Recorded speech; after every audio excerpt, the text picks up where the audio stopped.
हरे कृष्ण। नमस्कार बंधुरा, गोपालेर रान्नाघरे आमी रूपा।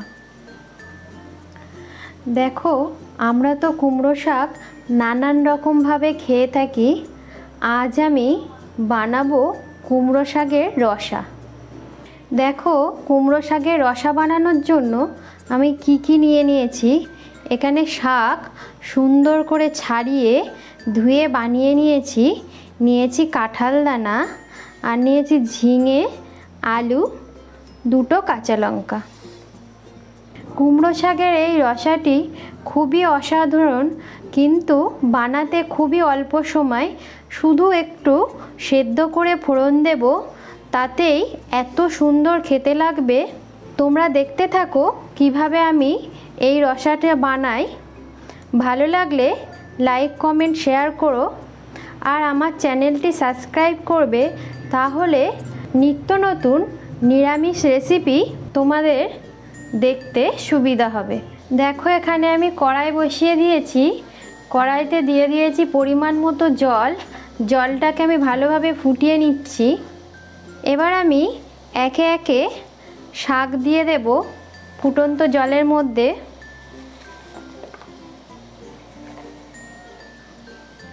আর যেসব সবজি ঝিঙে আলু নিয়েছিলাম সেই সব সবজিগুলো একসঙ্গে জলের মধ্যে দিয়ে দেব। কাঁচা লঙ্কা দুটো দিয়ে দিলাম।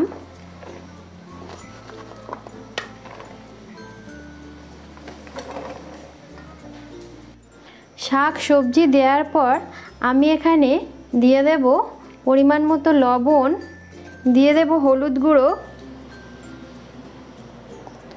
লবণ হলুদ দেওয়ার পর এটা আমি একটু নেড়ে নিয়ে ঢাকা দিয়ে সেদ্ধ হতে দেব।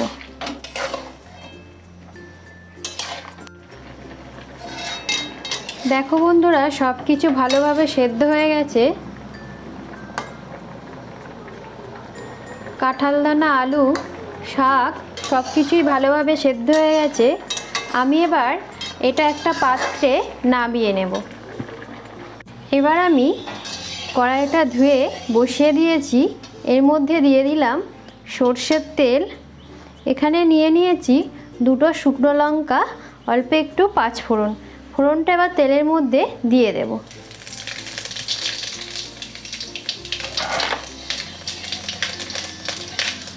দেখো ফোড়নটা সুন্দরভাবে ভাজা হয়ে গেছে।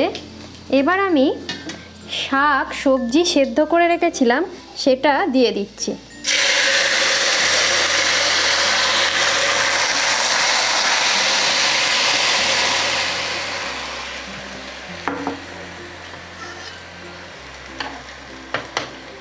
ফোড়নের সঙ্গে শাক সবজি ভালো করে মিশিয়ে দেব।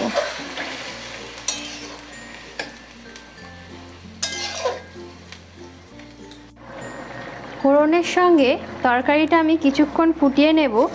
এরপর আমি দিয়ে দেব চিনি।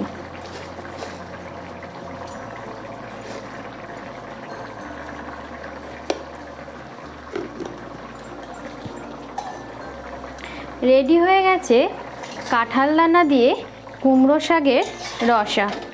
এবার আমি নামিয়ে নেব।